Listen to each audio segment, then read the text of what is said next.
자, 그 다음에 이제 추세선을 그리는 걸 좀 해봐야 됩니다. 추세선은 의미 있는 두 고점이나 저점을 연결한 직선을 추세선이라고 그래요. 그래서 상승 추세선은 저점이 상승하니까 저점을 연결한 게 상승 추세선이고요. 하락 추세선은 고점이 하락하는 거기 때문에 고점을 연결한 선을 하락 추세선으로 그려요. 평행 추세선은 저점이 평행한 거니까 저점을 연결합니다. 그러니까 이렇다는 거죠. 상승할 때는 주가가 이렇게 올라갈 거 아니에요. 이렇게 올라갈 때 상승할 때는 저점이 올라가는 걸로 봐서 저점을 연결한 게 추세선이 되는 거야. 그다음에 하락할 때는 고점을 연결하면 이게 하락 추세선이에요. 고점을 연결한다는 거예요. 그다음에 평행은 뭐야? 주가가 박스권에 갇혔을 때 저점이 일정하게 있으면 이걸 저점을 연결해서 평행 추세선이다. 이렇게 그린다는 거예요. 이해가 되시죠?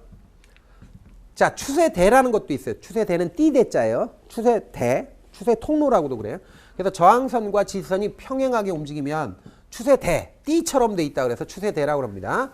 그래서 저항선, 지지선이 모두 상승하면 상승할 때 상승 추세대라고 그러고 이땐 지지선이 중요하다 이렇게 얘기하고요.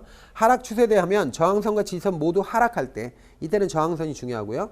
평행 추세대는요. 저항선과 지지선이 수평일 때 이때 지지선이 중요하다. 뭐 이렇게 얘기합니다. 그러니까 지금 상승 추세대는 이렇게 주가가 올라가는데 일정하게 저항선과 지지선이 올라가면서 이렇게 수위가 올라가면서 같이 올라가는 거예요. 요때 요 범위를 이게 추세대라고 한다는 거죠.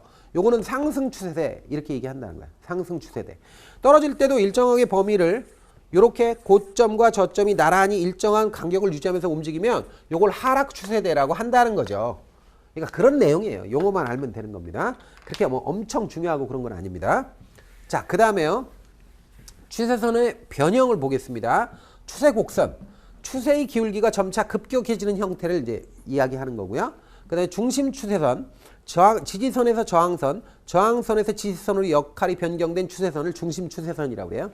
그 다음에 부채형 추세선이라는 것도 있는데 지지선 또는 저항선이 여러 개 생기는 경우를 부채형 추세선이라고 합니다. 이거는 용어만 알아놓으면 돼요. 에? 이런 게 있구나 하고 용어만 구분할 줄 알면 됩니다. 자, 다음으로요. 추세선의 전환을 보겠습니다. 전환을 보는데 종가가 긴 음선 또는 양선을 그리면서 추세선을 돌파할 때 추세선 전환이다. 이렇게 보는 거고요. 그 다음에 3%나 5% 등 일정 비율 이상 추세선을 벗어나는 경우에 추세선의 전환으로 보고요. 그래서 3일이나 5일 등의 일정 기간 동안 추세선을 벗어난 경우 추세가 변했구나. 이렇게 본다는 거죠. 그 다음에 거리량 변화를 수반하면서 변화가 일어난다. 그러면 이것도 역시 추세선이 전환하는 걸로 보는 거예요. 그래서 이 추세선 전환에 대한 정보를 이런 조건을 살펴봤습니다. 자, 다음에 이제 추세선 중에 굉장히 중요한 건 추세 분석에서 가장 중요한 게 이동평균선 분석이에요. 이동평균선을 우리가 MA라고 합니다. Moving Average라고 그래요. Moving Average, 이동평균. 이 이동평균 개념 굉장히 중요합니다. 그래서 이동평균을 살펴보도록 하겠습니다. 자, 이동평균선 뭐냐? 개념.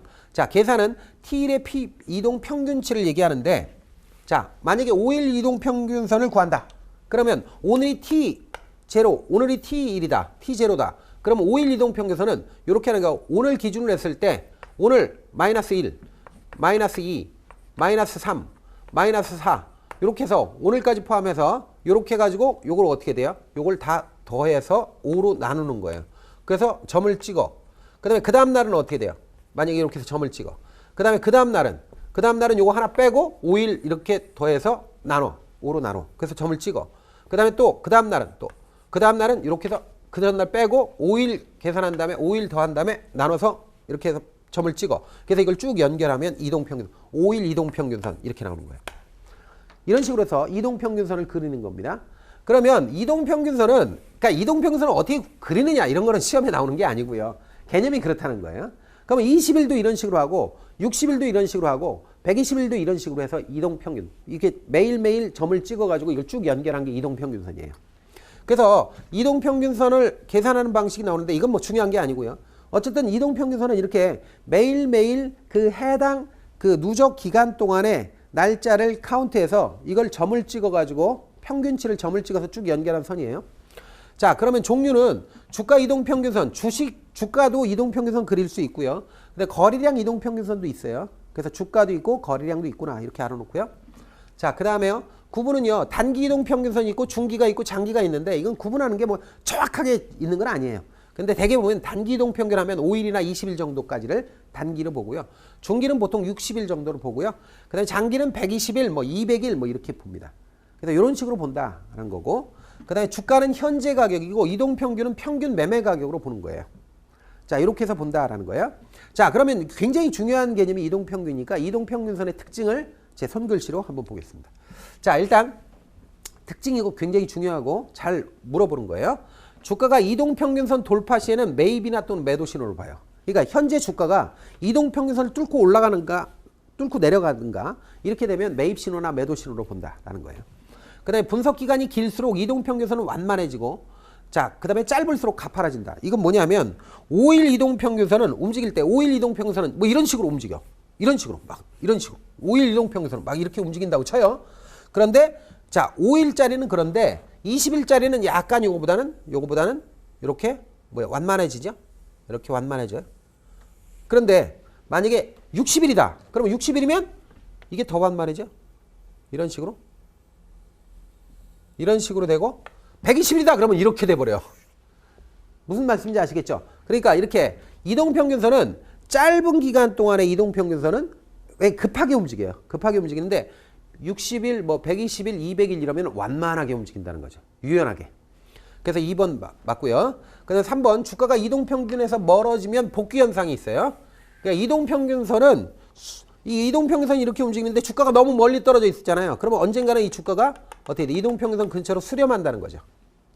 자, 그래서 멀어지면 복귀 현상이 있고 주가가 상승하는 이동평균선을 하향 돌파하면 이게 주가가 떨어질 가능성이 높아요. 앞으로. 그래서 하락 반전 가능성이 높다. 이렇게 얘기하고요. 자, 그 다음에요. 주가가 하락하는 이평선을 상향해서 돌파하잖아요. 그러면 상승 반전 가능성이 높다는 거죠. 자, 그 다음에 강세 국면에서 주가가 이평선 위에서 이동평균선 위에서 움직이잖아요. 그러면 상승세가 앞으로 계속 지속될 가능성이 높아요. 그 다음에 약세 국면에서 주가가 빠지는데 주가가 이동평선 아래에서 깔짝깔짝 움직이잖아요. 그러면 하락세가 지속될 가능성이 높다. 이런 얘기하는 거예요. 그래서 이런 내용을 여러분들 머릿속에 담아 놓으셔야 돼요. 이게 중요하니까 따로 특별하게 다시 손으로 표기한 겁니다. 자, 다음에 이제 분석 방법을 보죠.